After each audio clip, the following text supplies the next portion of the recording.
Good morning, everybody. Welcome to a warm and sunny Nuremberg as we get ready for free practice one for what is an absolute highlight of the season. This is DTM 2025, the 41st season of this legendary series, and we are at the Norisring. We are in the streets of Nuremberg, and we are really looking forward to what is an absolute highlight in the DTM calendar. We're expecting a big crowd of people here this weekend, and already the spectators are pouring in as we get ready for the first of two free practice sessions here on this Friday here in the glorious sunshine.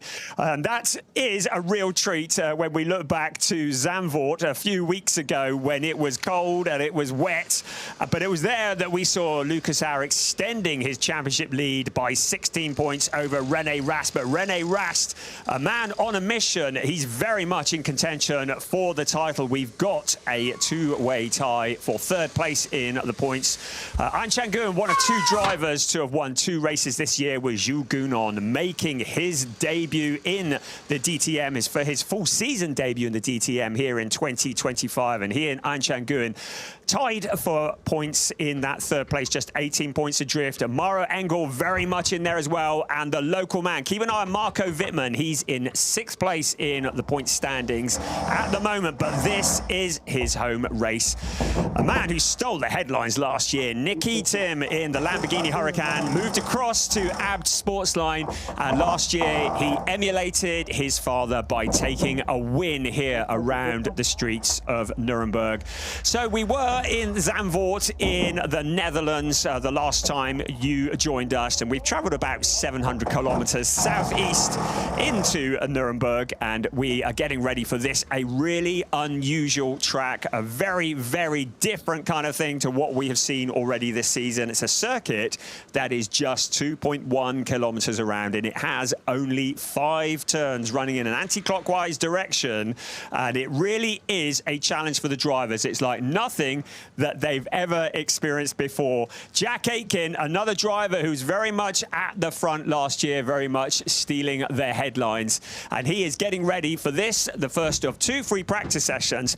Now, normally free practice is just free practice, not a great deal of significance, but very much so today, because the free practice times will determine when the drivers go for qualifying tomorrow morning. Because this is such a short circuit, the qualifying tomorrow will be split into two groups. So after today's free practice sessions, both of them, the times will be combined.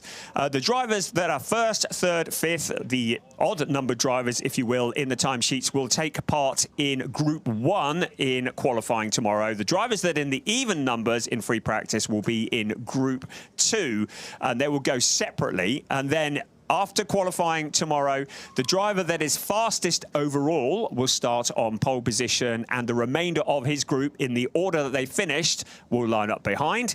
The quickest driver in the other group will line up alongside pole position on the front row, and the rest of his group will line up behind him. It makes it all very even and fair here on this very, very tight circuit. The cars are in the pit lane. It is an amazing experience to be here in Norisring. My name is Brian Oliver. Now, normally Chris Hartley's here on commentary, but he is got other duties in the UK this weekend. So instead, for one weekend only, we are very, very excited to have a voice on commentary duties alongside me, the man who brought you DTM for 10 years in the past. Good morning to Dave Richardson. Brian, it's a delight to be here. Thank you so much for inviting me. And Chris Hartley, good luck with the surgical removal of your makeup this weekend, which is why he can't be here. And for me, coming to the Norisring is always something very special. It's a novelty, if you will, on what is the hugely successful DTM, which has so much heritage. But if you think the heritage of the DTM, that's almost surpassed by the heritage of the Norisring, which exists just for it. It's the only event of the year that this streets of Nuremberg get turned into this wonderful racing circuit. Just 2.3 kilometers, 8 turns, 5 left, 3 right, and free practice is underway, Brian. The cars coming out of the pit pit lane. The drivers will not have had an opportunity to practice here throughout the year because it is a temporary circuit. It's taken 600 volunteers, around 10,000 man and woman hours over 2 weeks to set this track up. Putting together the fencing and 5 kilometers of triple crash barriers, 5 kilometers of safety fences, a kilometer of mobile crash barrier, 110, I don't know what's so funny, 110 six-packs of tyre bundles, 3 kilometers of water and sewage pipes, over 5 kilometers of power cables, additional seating for 25,000 spectators. It is a massive job getting this together, and we very much thank the Motorsport Club of Nuremberg, who are involved in this, turning the public roads between Zeppelinfeld and Dutzendijk into what is the most spectacular race circuit of the season. I don't know what you're laughing at. I thought that was very competent, and I did that all from memory, of course. Yeah, my eye, you did. There is no doubt about it. It is a mammoth effort indeed to make it all happen, but they do make it happen every single year, and credit to all of them. Whether they be men or women, it's academic, isn't it? The job gets done, and it allows us to experience the sport that we love more than any other. Now, the 2 practice sessions, Brian, they are different in terms of duration. So today, really, really important. This is the longest session. This is almost like a race duration, isn't it? It is. It's exactly the same as a race duration because, of course, for 2025, the length of a DTM race has been reduced by 5 minutes to 55 minutes, and this is a 55-minute session. Well, it isn't anymore because we're down to 47 minutes already, and it's important times. I've already said the drivers can't practice here throughout the year. For some drivers, they will be learning the ropes here around the streets of Nuremberg for the very first time. So an opportunity to learn their way around the circuit. You've also got to get all the data, scrubbing in tyres, getting everything together, because we have this session now. We have a second, shorter free practice session this afternoon. And then after that, we're straight to qualifying. Already some times coming up on our screens for us, and you'll see them on the left-hand side of the screen, the graphics there. Tell you who's in what order at the moment. It's Maro Engel that leads the way with a 52.035. Jules Gounon, 52.742. Don't read too much into these times yet. And, of course, these are, I should really reinforce the fact, they are pre-practice times only. Let's ride on board with the Schubert Motorsport driver, Marco Wittmann, local driver. Of course, lives just down the road in Fürth. And Marco Wittmann we ride on board with right now. Look how close we get to the concrete barriers here in the DTM. This is racing with a capital race behind it. I can tell you, into the Scholler S's right now. Almost touched the barriers on the way in, through the middle, and then on the way out as well, where many a door mirror has gone for a Burton. I can tell you, over the many years that we've been racing here. Little Pink here taking full chat flat before back on the brakes again. Dial it in nicely. Great overtaking opportunity here if you can hang it around the outside and then make sure that preferred line next to the wall is yours as you head to break the timing beam and put another lap in the book. Last year, it was Jack Aiken who came up with the great quote. He said, "The Norisring is where wing mirrors run and hide and track rods cower in fear." And I think that says it already, doesn't it? That's a great line. Well done, Jack. There will be a good stock of wing mirrors in the trucks here. To give you an idea of what we're going to be looking at, well, the qualifying record round here was actually set in 2021 by Liam Lawson, and that was a 48.622. It just feels strange saying a lap time without one at the beginning, but yes, you heard that correctly. A lap time of 48.5 seconds is what we're looking at. 48.622 is the track record. Last year, we didn't quite get to it. The quickest time of the weekend in quali was a 48.758, and that was by Nicky Team in qualifying for race 2. But certainly sub 49 seconds with the sun shining.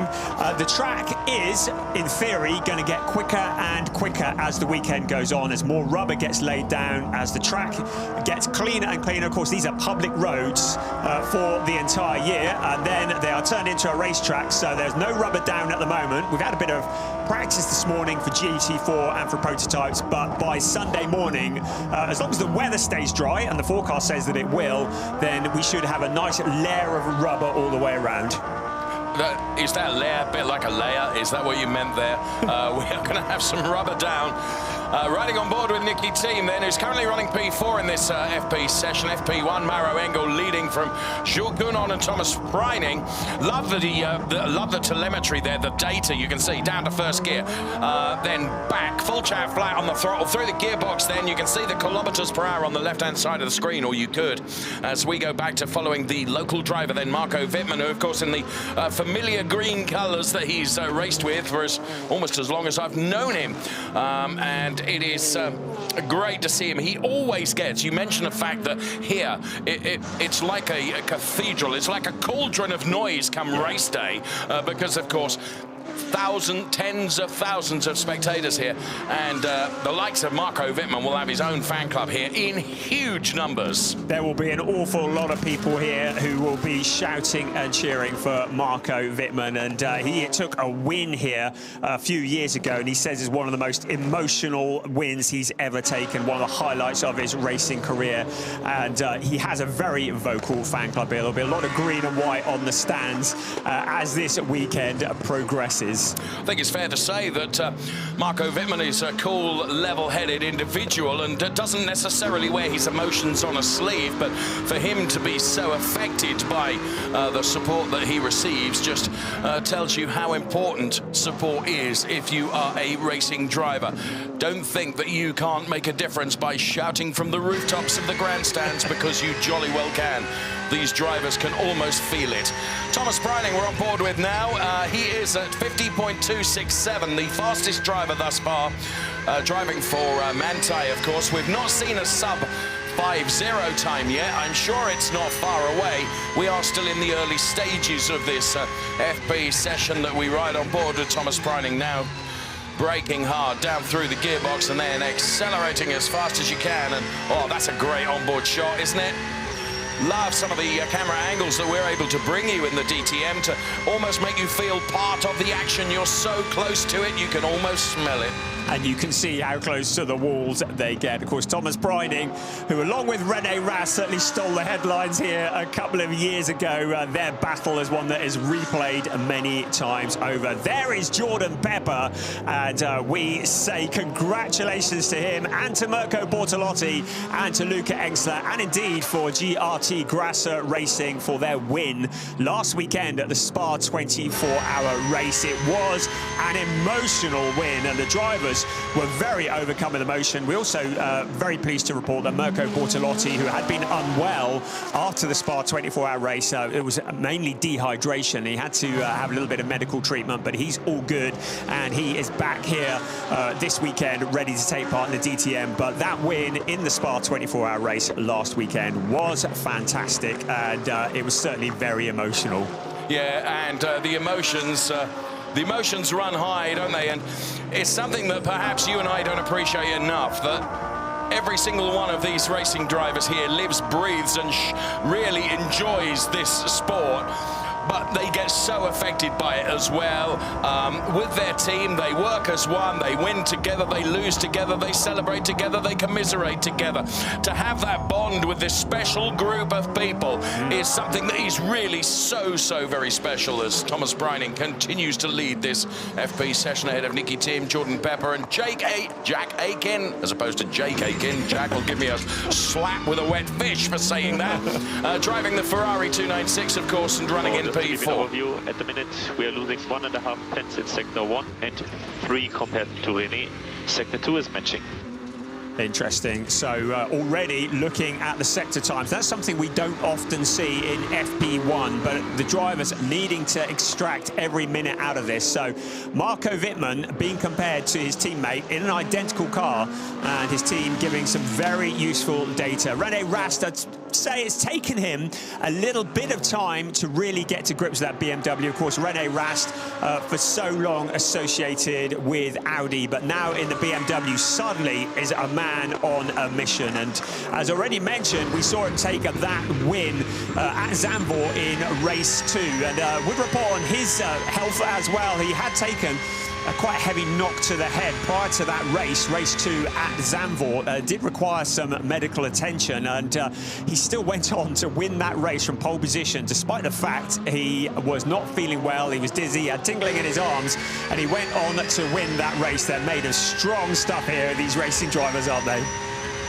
Yes, stern, resolute. I love that part when you come off the Challeresses, Brian, where you come off the tarmac and then either side you've got this pavement area, this change of surface, and the drivers being ever so daring, and Jack Aitken was the daringest of the most as he thunders that car as close to the concrete as you can, as we ride on board with him now for Emil Frey Racing.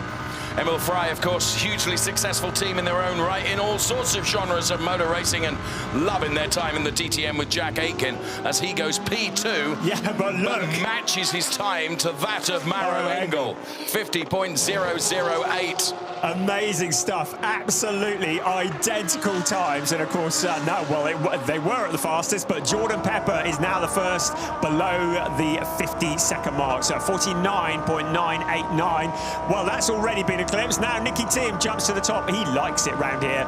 Nicky Tim, fastest of anybody, 49.981. But we are going to see the times tumbling as this session goes on.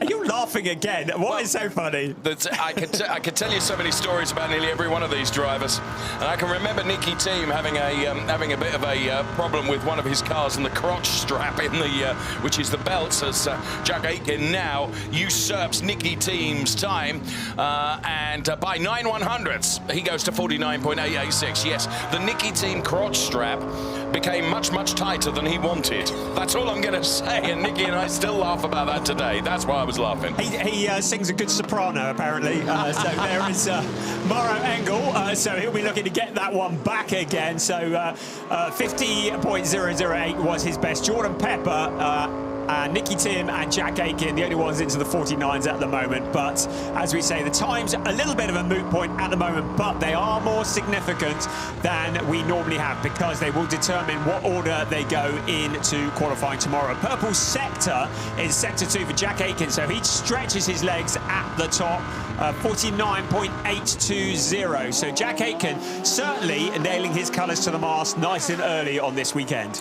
Remind me, Mr. B. Oliver, MBE, OBE, if only. What are we looking at from last year? Best time from last year was so as Jordan Pepper now goes for the 49.718. Well, last year on race 1, it was Jack Aitken who started on pole position. He had a 48.965, but the quickest in quali last year was a 48.758, and that was for race 2. That was Nicky Tim. So that's kind of what we're looking at, and if the weather stays dry, I've already mentioned it, the conditions are absolutely perfect.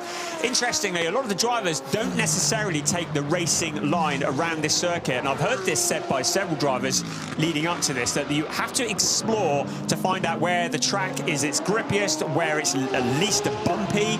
It's not just about taking the racing line around the circuit. You have to explore it to find that quickest line. So this is a really important session, because you can see how bumpy it is as Jordan Pepper comes out of the final turn, out along the pit straight. You can see the car bouncing around. They're going across drain covers and through various cracks and things in the tarmac. As already mentioned, it is a public road, so it's a real experience, and it is an assault on the senses and the body going around this circuit. Yeah, it's very fair points that you make, and of course every driver has to, as you rightly say, they are discovering where they can push, where they can find the maximum grip. Look at this, purple, green for Jack Aitken. He is on something of a mission here. 49.666, everybody. He's done 15 laps. I think he's done the most laps of anybody out there, save for Marco Wittmann. Yes, well, Jack always likes this place, and he's clearly serious about it. We saw how good he was last year, and he came so close to taking a win, as we hear Team Radio. We're missing 3/10 to P1 and 1.5 to P2. Same time loss in all sectors. So Mirko Bortolotti behind the wheel of the familiar Lamborghini, but still very much getting his feet under the table with Abt Sportsline, the legendary team, and this is their home race as well. So for Abt Sportsline, they've got a lot of guests here that are going to be coming over the weekend for their home races. We ride on board with Riccardo Fella. He's sporting a nice new livery for this weekend, and Riccardo Fella driving the very car that he won the GT Masters title with in 2021. The same chassis that they've wheeled out for this year, and it's still got some pace in the Audi yet. You are an extraordinary mine of information. There you go. That's how much research goes into what Brian delivers on the air. You thought it was all done by a cast of many around him. Oh, no. He does all his own work, you know. So Jack Aitken remains P1, Jordan Pepper P2, Nicky Team is P3. I don't get this with Chris Hartley, you know. There we are with Riccardo Fella. He's on board Eileen, named after the Dexys Midnight Runners track. Come on, Eileen. There we go. There's another bit of information for you. Absolutely. I am completely spellbound. Utter boredom. Right, let's stay on board with Riccardo Fella, then the Land Motorsport driver. Look how they really hug the inside there to shorten that kink as much as possible on the run to the start-finish line. So, as you can see, he needs to find some significant time. He's running P8 at the moment in replay. And that's where he had to take avoiding action to just avoid perhaps making contact with the car running ahead of him, which it came a bit close, to be honest. And the thing is here, this such a short track, you are never going to be without the threat and prospect of traffic in and around you.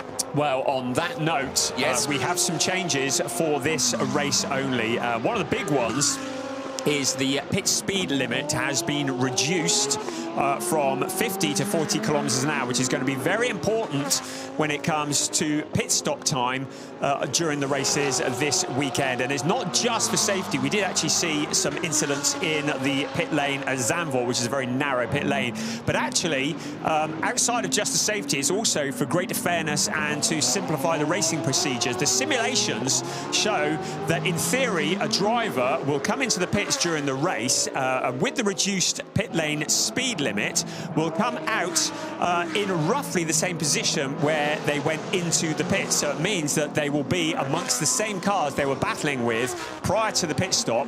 After the pit stop, they'll still be fighting with those same cars. That's what the simulations are showing. So that if, for instance, a car came in 8th place, it would return to the track in maybe 5th, but with cold tyres would lose around 3 places due to the tyres needing to heat up. And it means that it prevents drivers from the midfield appearing in the middle of a leading group and causing friction amongst drivers. It's been a really well thought out system by the ADAC and DTM, and it's just for this race only, but it's going to be interesting to see how that shakes out, particularly on Sunday, where we have the additional pit stop. Very good point, very well explained, and thank you for bringing that little nugget of news information then for this weekend only. Through the Cholereses we go right now. I've done this on a bicycle, I've done it on foot, I've never done it full chat flat in a racing car. No one will give me that opportunity. No. Wonder why. Yes. So it is. It remains Aitken, Pepper, Team, and Prining the top 4 at the moment. This is free practice 1, of which we have how many minutes left? 36 3/4, as near as makes no difference. So I mentioned some new livery on Riccardo Fella's car, at least, as we ride on board with him again. It's joined ProSieben Sat1 streaming platform, and great to have their sponsorship on board that car for this year, as he has a little look towards the inside of Ben Durr. Now, really not a lot of room to stretch your legs here. When all these cars are out on track, it is going to be really busy during the race. The races over this weekend. At the moment, we've got how many? We've got about, all bar about 10 cars out on track. So getting on for just over half of the field out on track, and it's already quite busy. And you can see Ben Durr, Riccardo Fella, you'd think they're in a race, wouldn't you? Well, to be fair, I thought that was very wise driving by Ben Durr, who made way for Riccardo Fella, who was on a hotter lap to come through unimpeded, as it were. And, you know, you have to have respect for your driver colleagues out there, whilst they're not colleagues, because they're they are your competitors, but nonetheless, there has to be respect. And here comes Maro Engel then trying to replicate the form that he showed in the early stages of this free practice session, where he was right at the sharp end. We run on board with Lugi Auer right now. Where is Lucas in the lineup? Oh, it's a lowly P18 at the moment for Lucas Auer, so still more to come from Lucas Auer, perhaps more to come from Maro Engel as well. He's P5 in this FP session, and yeah, ordinarily we would say that the free practice sessions are, to a degree, almost academic. Yeah. They are used more as data researches and getting the driver's eye in and getting the car's eye in, as it were. But actually, there is more significance to the free practice sessions across this weekend here at the Norisring. Yes, as we've already explained, the combined times from the free practice session determining when these cars will qualify. And for those that qualify in Group 1, they'll go first tomorrow. The groups will be reversed. So for Sunday, Group 2 will go first. So if the track is getting quicker during the qualifying sessions, everybody will get a shot at going second on the track.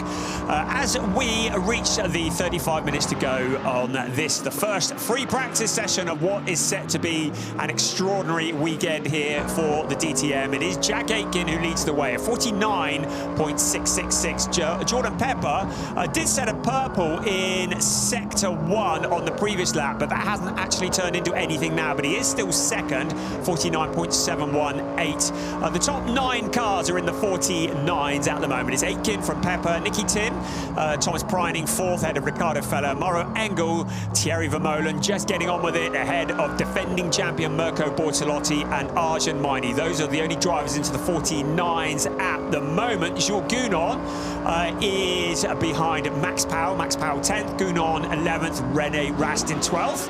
And Changuan, the man who's very much on form this year, in 13th ahead of Luca Exter. Right, I think we're going to find out how close to the wall they get. Oh, look at that. That is time to perfection. That is Maro Engel.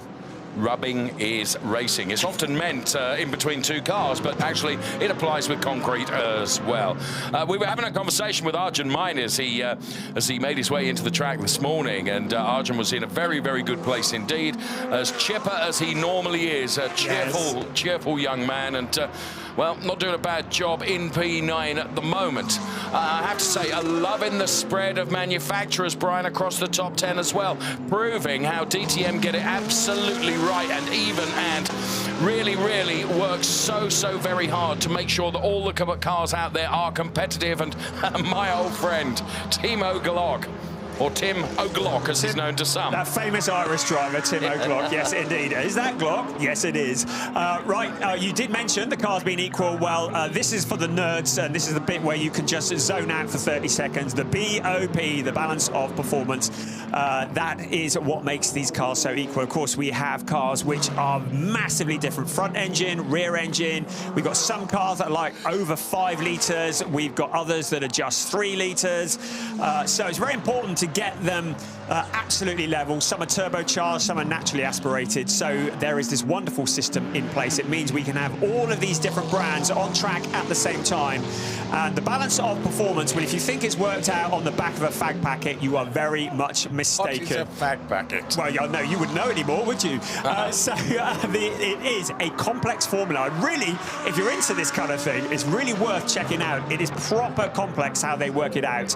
But every car is set up so that they are equal. So for those who are interested, from Zandvoort to here, the Aston Martin has had an increase of boost pressure. The Audi has had its restrictors increased from 36.5 to 37mm. Wake up. The BMW is carrying an extra 10 kilograms of weight than what it had in Zandvoort, and the boost has dropped from 2.74 bar to 2.67. I've got another 6 of these to go yet. Wake up. Ferrari is in at 1,300 kilos as a boost increase from 2.48 to 2.54. The Mustang has 5 kilos taken off from Zandvoort. Restrictor diameter reduced from 39.38. Chris Hartley makes it sound interesting. I don't know how he does it. He's a genius. The Lamborghini has 15 kilos less than what it had at Zandvoort, which is a monumental amount in the grand scale of things, and the restrictor increased from 50 to 51. 3 more to go. McLaren has 30 kilos taken off, plus a boost pressure increase, so another big change there. Mercedes 5 kilos more, and Porsche 20 kilos off. Okay, there we go. I will not mention that again at any point during free practice unless we get a red flag. Facts and figures brought to you in association with Clean Easy lavatory brushes, the ones that get right around the bend, and if you're not around the bend after listening to that. But actually, it's really critical to make those points, because those balance of performance issues, the things that you're talking about, like boost pressure and... It all makes a difference, and what they're trying to do is even out, because when the cars are so different, you know, that's not the work of a moment. Oh, I thought it was team radio. It's not circuit radio. Boy, shut up. I think they did that deliberately. They did, yes. Timo Glock driving the McLaren 720S GT3 Evo then for Durr Motorsport. And Timo, where is he sitting at the moment? P18? Yeah. It's kind of not where he would want to be, I'm sure. No, and I think we probably say, I wouldn't call it a baptism because he's been here for many years. It's a re-baptism of fire for Timo Glock. He's pretty unhappy with the driving standards, to be fair, in DTM. He says it's a lot more bruising than it was when he was here last. And he's still getting to grips with the new McLaren. He had a problem with his previous chassis, and they've been working hard to get a brand new one, which I believe is coming for the next round at the Nürburgring. So he's still running a car from last year at the moment, albeit a different one to the Clemens Schmid car that he started the season with.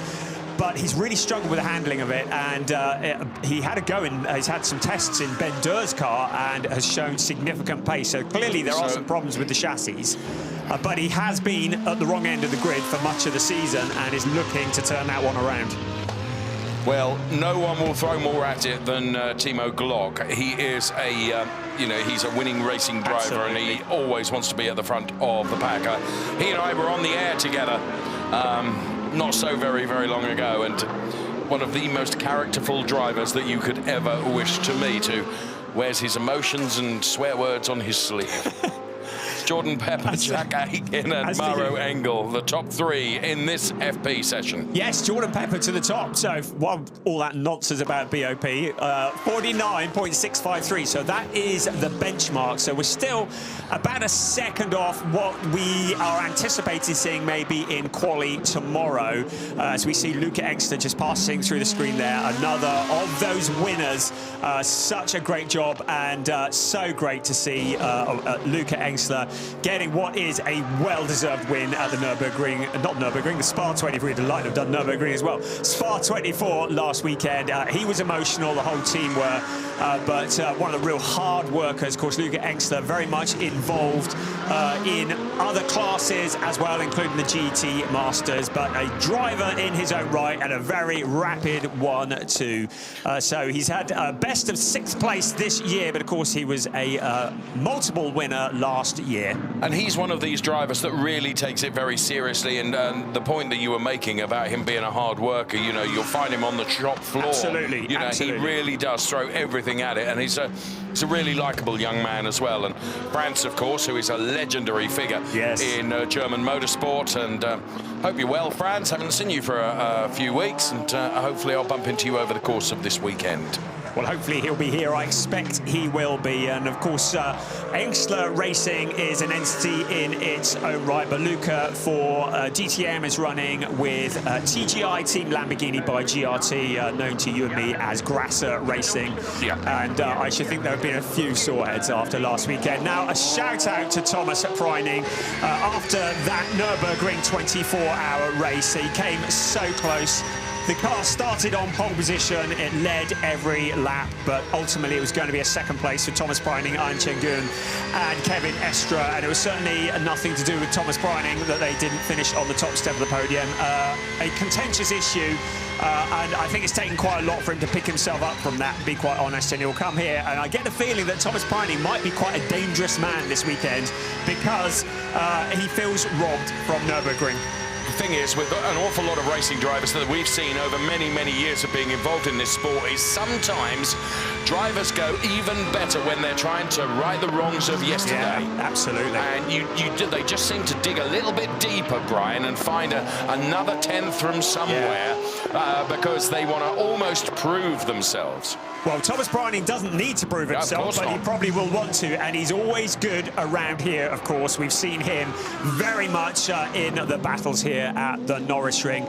He's still looking for his first win in 2025. I get the feeling that is not too long coming. He did break that run of 35 point-scoring finishes this year, which is such a shame. It was at the Lausitz Ring where he recorded his first non-finish, and a finish outside of the points by that. In 35 races, but without that on his back, he's now just fighting forwards, still very much a championship challenger as well. And we will see what he can achieve across the course of this weekend. So Jordan Pepper that we run the clock on right now. Jordan Pepper is, may I remind you, the fastest driver and car combo out there at the moment, but it is oh so close. We are talking about one hundredth between P1 and P2, as near as makes no difference. 49.653, 49.666. I mean, the spread between P1 and P10 is the likes of 3/10, Brian. It's insane, isn't it? And with the BOP, they've made it very clear that they want the cars to be no more than 1/10 of a second. That little difference between them, and it just shows that the BOP is working well. I would say they've done it, haven't they? The whole, I mean, I know it's a short track, but the full 24-car field at the moment is separated by 9/10 of a second, which is insane. I mean, I can't even blink that quickly, and that is separating the entire field of cars at the moment. So getting it right, this is why this free practice session is so important. Getting it right around here, because there is no margin for error. The pole sitters in the two races this weekend are going to be the drivers that can do the perfect laps around here. And of course, for the Mustang, it's the first time we've seen them around the Norisring in this era. So this is very important for Arjun Maini, who we saw just then, to get to grips, to get the setup for the team, to get the data for that car. It's all a steep learning curve. But the man at the moment from South Africa, great guy, Jordan Pepper, who is leading the way. Still a 49.653. Well, he's taken 0.041 off the time in Sector 1. He's continued to press on as we see Arjun Maini in the growling Mustang. I love it. I love it. Feel the ground shake as that comes past. Yes. Former colleague of mine used to say, well, you know, a moving earthquake. Love to hear that. Yes. Big P9 for Jordan, a P9 for Arjun Maini then. And Jordan Pepper with a 49.653. Jack Aiken, 49.666 currently. So, this year, yes, new for 2025, we have an additional pit stop on the Sunday, and it is a 6-minute window that opens. Wake up. So you nodded off in the corner there. Not at all. We have on the Sunday, we have a first pit stop, mandatory pit stop between the 10th and 25th minute. Yeah. Second pit stop between the 39th and the 45th minute. So only a 6-minute window for the second pit window for every car to come in and come out. That makes it a busy pit lane. And here, it'll be the first time we've tried this at the Norisring. And I think we're going to have to make sure we're on top of our game on Sunday, because this is going to be chaotic and it's going to be entertaining. You just know it, don't you? Yes. And of course, this year, the race, we already mentioned, is 5 minutes shorter. The reason for that is new for 2025. We have a synthetic fuel that's being used for the first time. It reduces the CO2 emissions by at least 75% compared to conventional fuels. But it does mean the shorter race, because there isn't quite the miles to the gallon you get out of the fuel, to put it a better way. So they've had to shorten the races by 5 minutes. But if we get a safety car, and let's face it, that's a fair chance here around the Norisring, then the race will get extended by up to 3 laps. Right. So we could still end up with an hour-long race. In fact, I think there's only been about one race this year where we haven't gone with the Joker laps. So 55 minutes is the standard, but also we've got sustainable tyres as well. So the ADAC very much thinking of the bigger picture. The new Pirelli P0 DHG slick tyre with sustainable components, natural rubber components that are certified by the Forest Stewardship Council.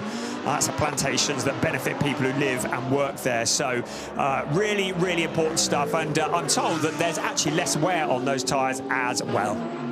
You really know your stuff. I am sat here bemused with the depth of your knowledge as Jordan Pepper sets a purple sector in Sector 1.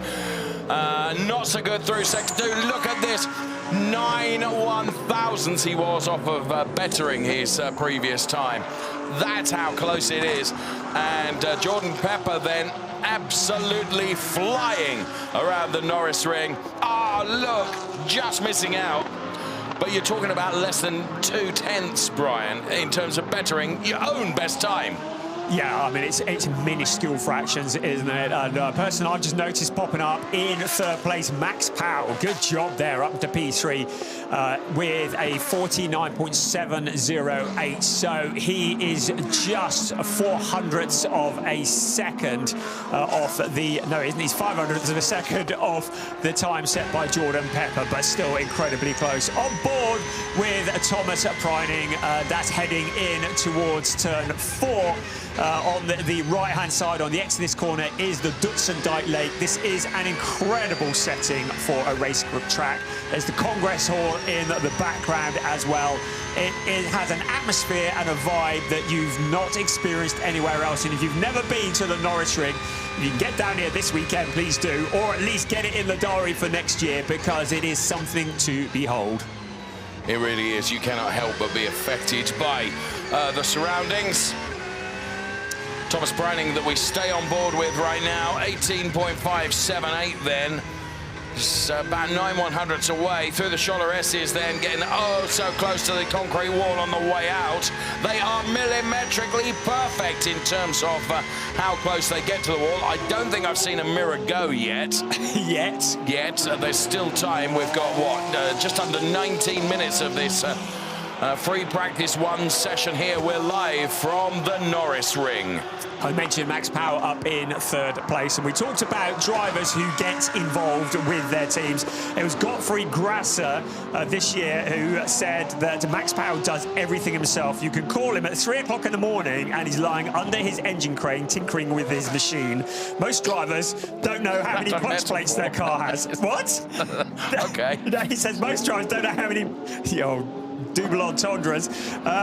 Paul says, he says it feels more like running a company than driving a race car. That's what Max Powell says. Of course, Max Powell, who runs for Powell Motorsport, but the Grasser team and Max Powell, who you see there coming into the pits, they very much share data. And Mirko Bortolotti's former engineer, Tom Schuster, has joined the company after he withdrew from SSR Motorsport. So lots of data being shared, but it's lovely to hear Gottfried Grasser really singing the praises of Max Powell, one of the hard workers in the DTM. You're just laughing hysterically. Well, you can find him tinkering with a 19mm spanner, can't you? You know, and actually, it's those drivers that really go above and beyond. Let's be honest, we both know drivers that would consider themselves superstars, and quite rightly so. But, you know, when someone is prepared to really get their hands dirty and get in there and mix it up, you know, there's an admiration, isn't there? And it was nice to hear Gottfried being so honest and forthright in his views with regards to ringing him up at 3 in the morning to find him tinkering. Well, yeah, I'm not surprised by that. If he rang me at 3 in the morning, he'd probably get a less polite response. There is Ben Green. Tinkering as well. Well, I don't really tinkering. P11. Right now, moving on. Ben Green, P11, and Ben Earl Green. It's not the Ben Green we're talking about. So there he is, Ben, who got off the start season. He's going to be paying us to stop talking about Oschersleben because he stuck it on pole position and then very cruelly had the pole taken away because of what was basically a technicality on the car, and is really just looking to get that result again as Nicky Tim jumps to the top of the timing screens, as well pointed out to there, 49.640. But Ben Green, P11 round here. There's some pace in that Ferrari at the moment, just ahead of him, Thierry Vermeulen. There is the aforementioned Timo Glock as we ride on board with Nicky Tim. But yeah, Ben Green, he is such a rapid driver, a multiple winner in GT Masters, and surely a podium or indeed a win is not long coming for him. The Oschersleben setback, we should stop talking about that now, because I think he would rather forget about it. And here is the place where he could really prove himself. But Nicky Tim, emulating his father, as I said before, his dad Kurt won around here many years ago. He did it last year. It was such a popular win for the Viking. There's something hanging off the wheel there as well. It looked like a bit of Christmas decoration. Someone's out early this year, aren't they? So Nicky Tim, though, the quickest of anybody, and could well, he certainly fancies another shot at taking a win this year. And he finished on the podium at Zandvoort last time out, finished in second place. Very much being on the right tyre at the right time. In fact, the team had told him to come into the pits. He wanted to not pit, but he did what the team said, and he's very pleased that they did, because they got him on the right tyre at the right time, and he finished in second place. So Nicky Tim, who's one of the top runners out there in terms of the number of laps that he's done. 30 laps for Nicky Tim, 30 laps for Maxi Powell, also 30 laps for the likes of René Rast, and Mirko Bortolotti has done 34. It's really interesting to see who's done the most amount of centimetres around the tarmac and concrete mix here at the Norisring as we ride on board with Nicky Tim, just where it changes from tarmac to concrete as he tries to improve. But on this lap, I don't think he's going to. That 49.640 is steadfast, but steadfast in the P1 place ahead of Jordan Pepper, and then Jack Aitken and Maxi Powell, who is P4. Then it's Mauro Engel and Thomas Preining, and indicating right to come into the pit lane, perhaps to have the Christmas decoration removed from the front offside wheel that you can see there flapping like a canary in a wedding. A canary at a wedding. I think I've never seen one of those before. There's an idea for the wedding. The 40km/h speed limit feels glacial as they come in, and that is going to be really painful. The penalty box. It's going to be painful on that when we've only got the 6-minute window. Oh, it really is. Because they could really be stacked up there. They are going to be queued up, because there's going to be a lot of cars coming at the same time, going slow. The penalty box, which is painted, I believe, on the exit at turn 1. There it is. You just saw it going past that. That has also had 10 km/h knocked off it. So if a driver does pick up a penalty, they'll have to pass through the penalty box at no more than 40 km/h. Wing mirror survived. Absolutely love it. And the reason that the penalty box speed limit has dropped as well is because most of the cars only have one setting that they can do for a speed limit on the car. So if they've set it for 40 km/h for the pit lane, then it makes sense to do it for the penalty lap as well. So the speed limit button, you can only put one speed on it. You can't have two different speeds. Sure. So badly explained as always. Yeah. So that is why the penalty box speed limit is lower as well. Right, Jordan Pepper back to the top. 49.561 for the South African driver who currently lives in London for some strange reason, prefers it there, but doing a sterling job here. He's been looking forward to this race. Ain't going to be for tax, is it? It's certainly not going to be for that.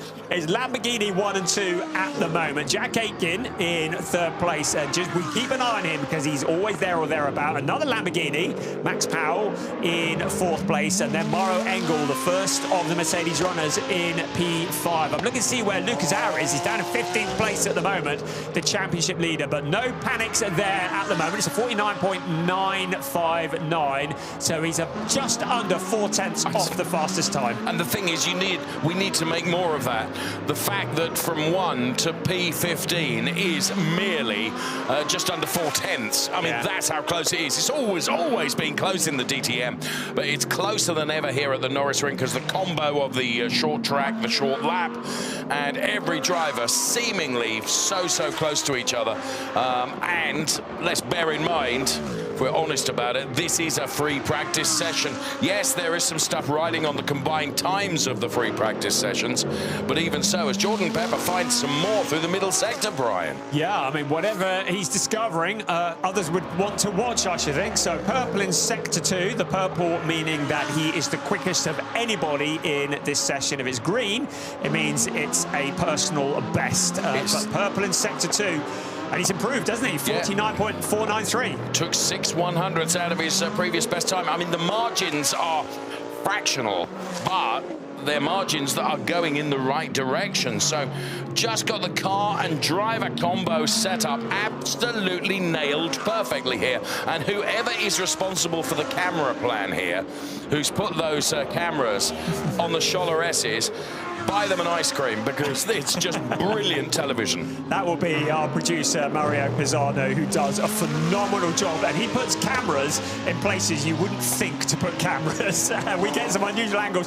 They don't always survive the entire weekend, but it gives us some great shots. And that's exactly what we're seeing here around a circuit that is nicknamed the Franconian Monaco, because it is the Monaco of the DTM. It is the jewel in the crown in the DTM season. It's the one they all want to win. And unbelievably, after tomorrow, we will be halfway through the season already, whereas this year gone.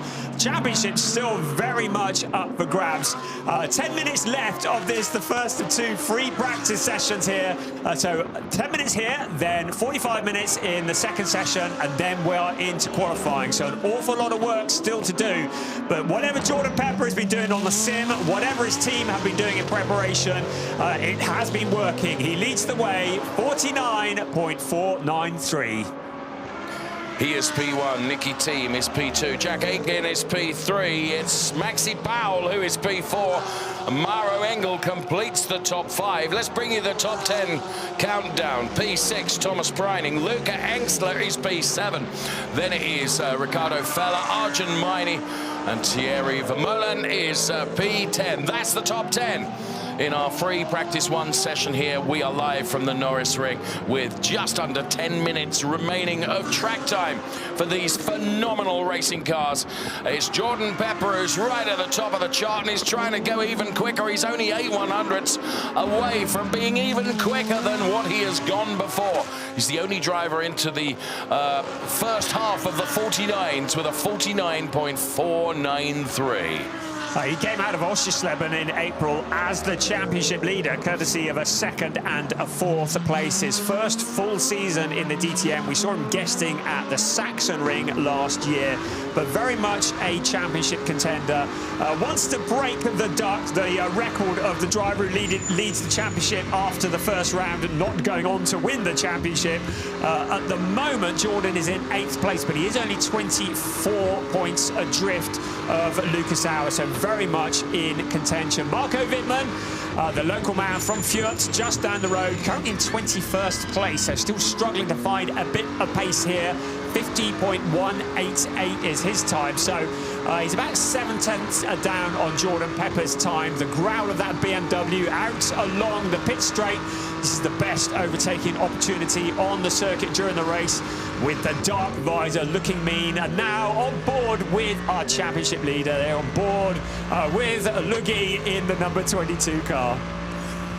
He's going to find something, I would say. He's just moved up from P10 to P9, but perhaps organic growth then for Lucas Auer then, as he's certainly done a lot of laps in his racing history around here. René Rast then has, from nowhere, Brian, gone to P2 with a 49.549. I say from nowhere. He's just been quietly going about his business, assimilating what he needs to do, and then with René Rast, a bit like a viper, he just bites when you perhaps least expect it. He comes up upon his prey and thinks, right, take that. He's only 5/10ths down, sorry, 5 100ths down on Jordan Pepper. All of a sudden, with 7 minutes remaining, Everyone's going just a little bit quicker. They've got the bit between their teeth. And you discount Rene Rast at your peril. And certainly last year he took a win in the first race of the weekend in the number 33 Schubert Motorsport BMW in what was a spectacular race that was very much weather affected. And it was Rene Rast who kept his head when everybody else was losing theirs and went on to take the win in the first race of the weekend. And he certainly this year is looking suddenly like a real challenger. I mentioned it at the start of this session that it's taken him a while just to get to grips with that BMW, a very different kind of setup to what he had been used to with Audi. But now he's really got to grips with it and he's looking really dangerous, and he's been there or thereabouts pretty well in every race with the exception of the season opener and also one of the races in Zandvoort. Of course, he had that problem at Zandvoort where he connected with the fence. You don't see that very often. No. Apart from that, though, he's had 3 podiums this year, including a win last time out. And of course, he is the most successful driver in qualifying now with that 26th pole position that we saw him take in Zandvoort. Rene is just such a good driver, isn't he? He's the kind of driver, Brian, that actually if you put him out there rather than in the Schubert Motorsport BMW, if you put him on a wheelbarrow, there would still be a chance that he could win the race. You know, he is that good. And it's slightly frightening that both Rene and I can remember and still laugh about my first ever TV broadcast from Germany was when he won the Polo Cup as a junior driver. I mean, Christmas. Oh, you are old, aren't you? I am. I am really old. Yeah. And it was steam as well then. Prior to that, you were doing horse and cart racing, weren't you? Right. Yeah, he's gone. I was going to give you you were talking about useless information. We're looking at Lucas Auer at the moment, but Rene Rast's car is called Scram, okay?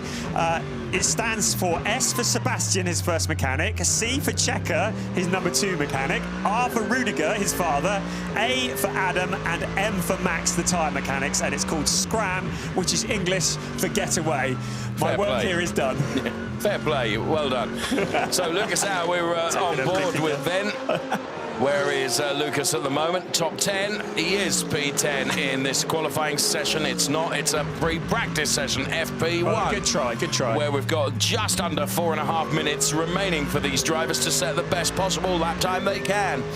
So Lucas Auer then continues to accelerate away. Personal best through Sector 2, Sector 1 forgettable, Sector 2 a good one, Sector 3 perhaps forgettable as well. But he will go again and give it everything he can. Into the turn where you don't want to be kissing the curb too much because you need all the momentum on the way out and line yourself up perfectly, almost like a rifle here into the Cholereses. Hard on the inside, both on the entry and exit, and then just try and avoid panel rubbing the concrete on the way out. I love this circuit so much, can you tell? So for future reference, if it goes grey, it means forgettable, and if it goes green, it means good one. So Thomas Pridey's done a good one in Sector 1, forgettable in Sector 2. Well, let's have a look and see what Sector 3 is. Oh, forgettable there too.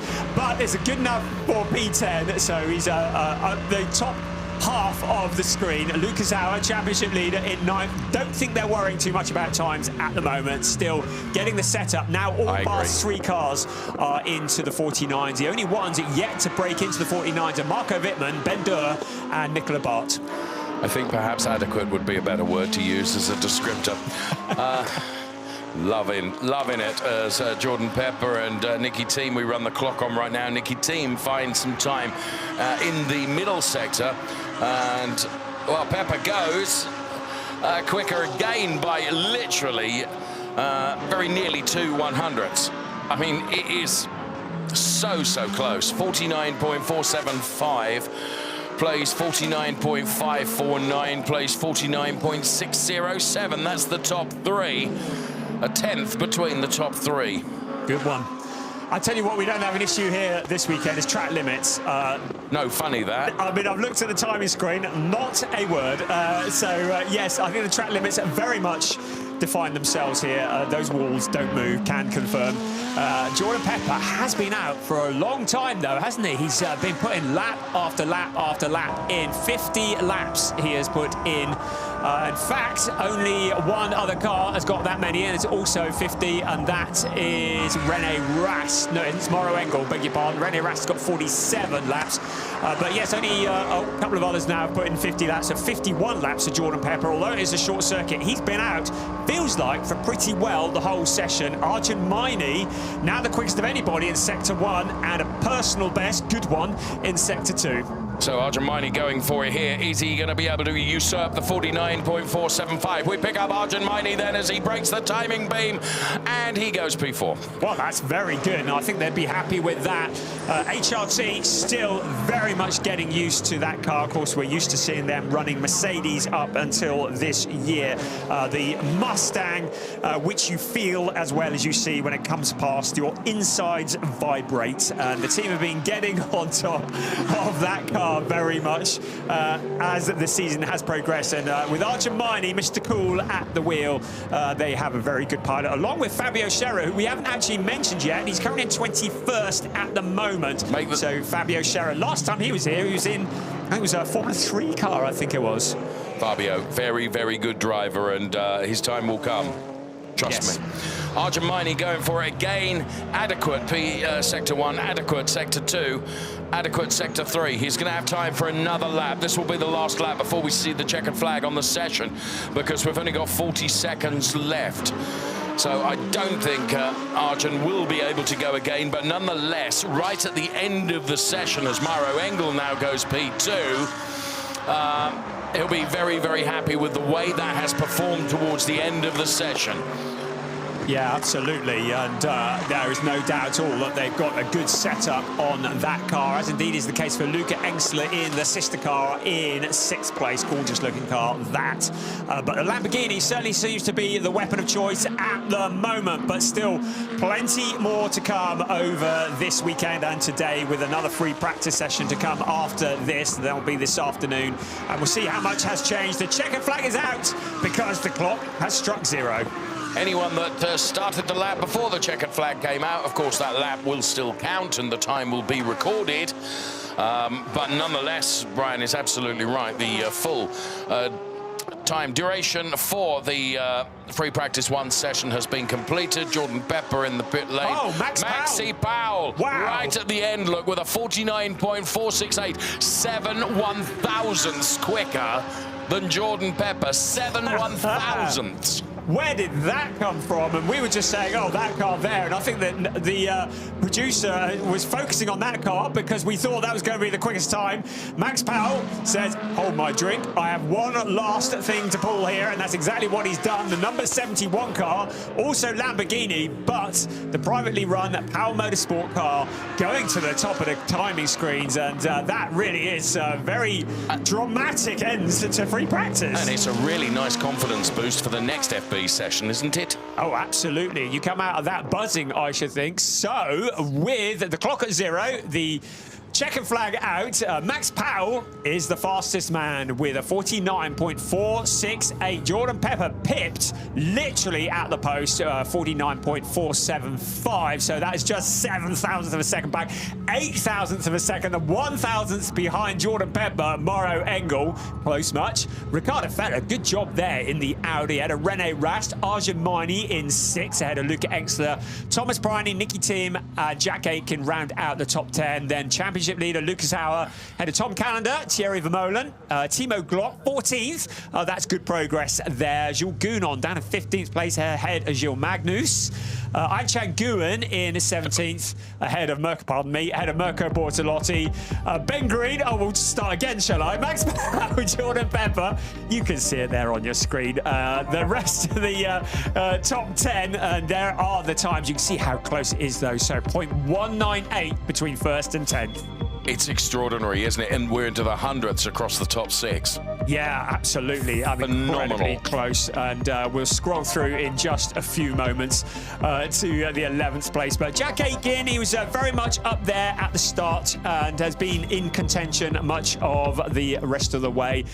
Luke Sauer, Tom Callender, Thierry Vermeulen, Timo Glock, already mentioned Jules Gounon, Gilles Magnus, Aichan Nguyen, Mirko Bortolotti, defending champion. Still a bit of work to do from there. We saw Ben Green in the top 10.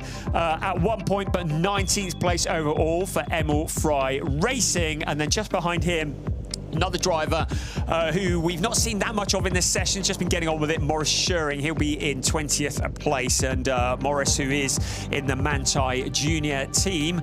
But those other times, you can see again how closely they are to that 49.468 that was set by Max Powell. Right, here we go. There's Norisring, only 0.443 off the fastest time. Then Fabio Scherer, Marco Wittmann in 22nd place, and then Ben Durr and Nicola Bart rounding out the top 24.